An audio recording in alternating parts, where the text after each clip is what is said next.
Hello friends, જય હિન્દ, જય ભારત. જેસીઆરટીની આ સિરીઝની અંદર આપ સૌ વિદ્યાર્થી મિત્રોનું હાર્દિક સ્વાગત છે.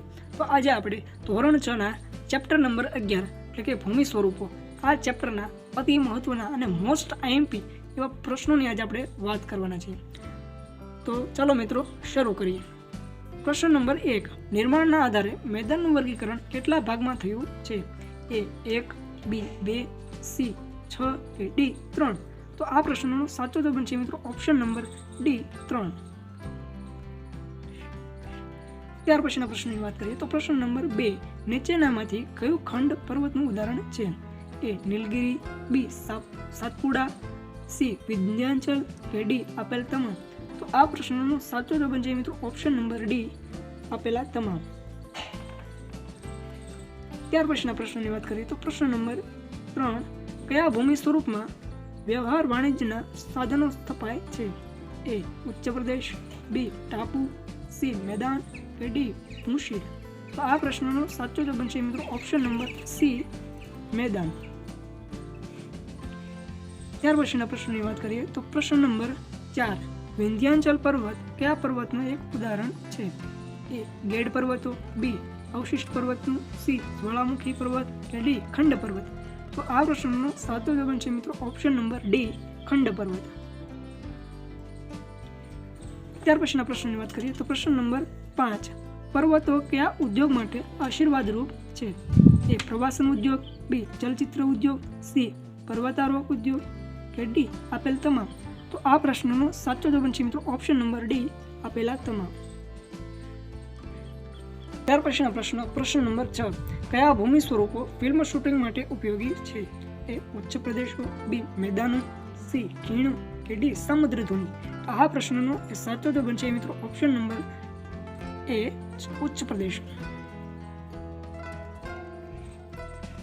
ત્યાર પછીના પ્રશ્નની વાત કરીએ તો પ્રશ્ન નંબર 7. ઉત્તર અમેરિકા ખંડમાં આવેલો કયો પર્વત ગેડ પર્વતનું ઉદાહરણ છે? A Alps, B Himalaya, C રોકીઝ કે D એન્ડીઝ? તો આ પ્રશ્નનો સાચો જવાબ બનશે મિત્રો ઓપ્શન નંબર C રોકીઝ. ત્યાર પછીના પ્રશ્નની વાત કરીએ તો પ્રશ્ન નંબર 8. નિર્માણ પ્રક્રિયાના આધારે નીચેનામાંથી કયો એક પર્વતનો વિભાગ છે? A ગેડ પર્વતો, B ખંડ પર્વતો, C અવશિષ્ટ પર્વતો કે D આપેલા તમામ? તો આ પ્રશ્નનો સાચો જવાબ બનશે મિત્રો ઓપ્શન નંબર ડી આપેલા તમામ. ત્યાર પછીના પ્રશ્નની વાત કરીએ તો પ્રશ્ન નંબર 9. કયા મેદાનને પેની પ્લેન પણ કહે છે?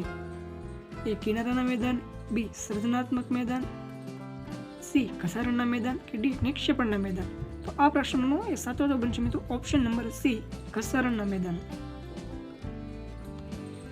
ત્યાર પછીના પ્રશ્નની વાત કરીએ તો પ્રશ્ન નંબર 10. કોટોપેક્સી કયા પ્રકારના પર્વતનું ઉદાહરણ છે? A જ્વાળામુખી પર્વત, B ગેડ પર્વત, C ખંડ પર્વત કે D અવશિષ્ટ પર્વત? તો આ પ્રશ્નનો સાચો જવાબ બનશે મિત્રો ઓપ્શન નંબર A જ્વાળામુખી. ત્યાર પછીના પ્રશ્નની વાત કરીએ તો પ્રશ્ન નંબર 11.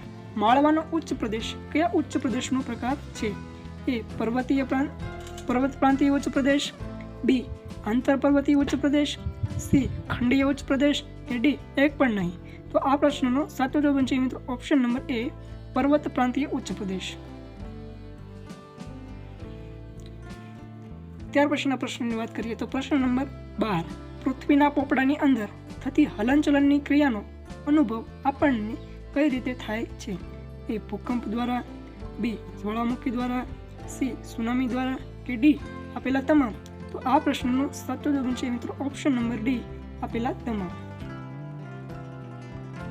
ત્યાર પછીના પ્રશ્નની વાત કરીએ તો પ્રશ્ન નંબર 13. સમુદ્ર સપાટીથી આશરે કેટલા મીટરની વધુ ઊંચાઈ ધરાવતા ભૂમિભાગને ઉચ્ચ પ્રદેશ કહેવામાં આવે છે? A 208, C 180 કે C 190 કે D 1608? તો આ પ્રશ્નનો સાચો જવાબ છે મિત્રો ઓપ્શન નંબર B 180. ત્યાર પછીના પ્રશ્નની વાત કરીએ તો પ્રશ્ન નંબર 14.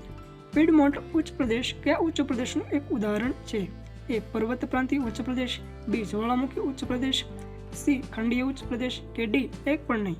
તો આ પ્રશ્નનો સાચો જવાબ છે મિત્રો ઓપ્શન નંબર A પર્વત પ્રાંતીય ઉચ્ચ પ્રદેશ. ત્યાર પછીના પ્રશ્નની વાત કરીએ તો પ્રશ્ન નંબર 15, વિસુવિયન એ કયા પ્રકારના પર્વતનું ઉદાહરણ છે? એ અવશિષ્ટ, બી જ્વાળામુખી, સી ગેડ કે ડી ખંડ પર્વત? તો આ પ્રશ્નનો સાચો જવાબ છે મિત્રો ઓપ્શન નંબર બી જ્વાળામુખી. ત્યાર પછીના પ્રશ્નની વાત કરીએ તો પ્રશ્ન નંબર 16, નીલગિરી સાતપુડા વિંધ્યાચલ પર્વત કયા દેશમાં આવેલા છે? એટલે કે નીલગિરી, સાતપુડા અને વિંધ્યાચલ પર્વતો કયા દેશમાં આવેલા પર્વતો છે? A Russia, B Germany, C Bharat કે ડી ઇટલી? તો આ પ્રશ્નનો સાચો જવાબ છે મિત્રો ઓપ્શન નંબર સી ભારતની અંદર. ત્યાર પછીના પ્રશ્નની વાત કરીએ તો પ્રશ્ન નંબર 17, નીચેનામાંથી કયો પર્વત ભારતમાં આવેલો અવશિષ્ટ પર્વતનું ઉદાહરણ છે? એ અરવલ્લી, બી નીલગિરી, સી પારસનાથ કે ડી આપેલા તમામ? તો આ પ્રશ્નનો સાચો જવાબ છે મિત્રો ઓપ્શન નંબર ડી આપેલા તમામ. ત્યાર પછીના પ્રશ્નની વાત કરીએ તો પ્રશ્ન નંબર 18, બે જળ વિસ્તારને અલગ કરતી સાંકડી ભૂમિ પટ્ટીને શું કહે છે? એ સંયોગી ભૂમિ, બી સમુદ્ર ધુની, સી ભૂશીર કે ડી અખાત?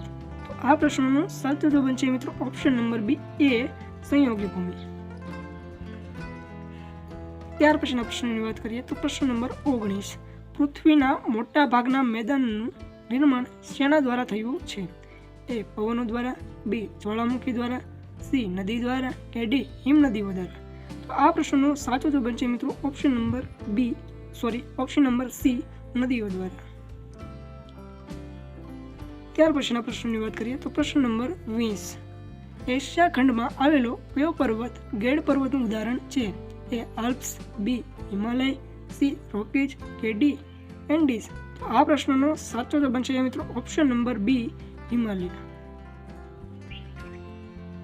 ઓકે ફ્રેન્ડ્સ, તો આજે આપણે ચેપ્ટર નંબર 11 અતિ ઉપયોગી અને અતિ મહત્વના 20 પ્રશ્નોની વાત કરી.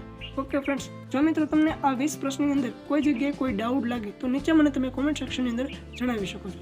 અન્યથા જો તમને આ વિડીયો પસંદ આવ્યો હોય તો તમે આ વિડીયોને લાઇક કરો, શેર કરો અને સબસ્ક્રાઈબ કરો અને બાજુમાં રહેલા બેલ આઇકનને દબાવી દો, જેથી કરીને મારા આવતા નવા વિડીયો તમને મળતા રહે. ઓકે ફ્રેન્ડ્સ, જય હિન્દ, જય ભારત.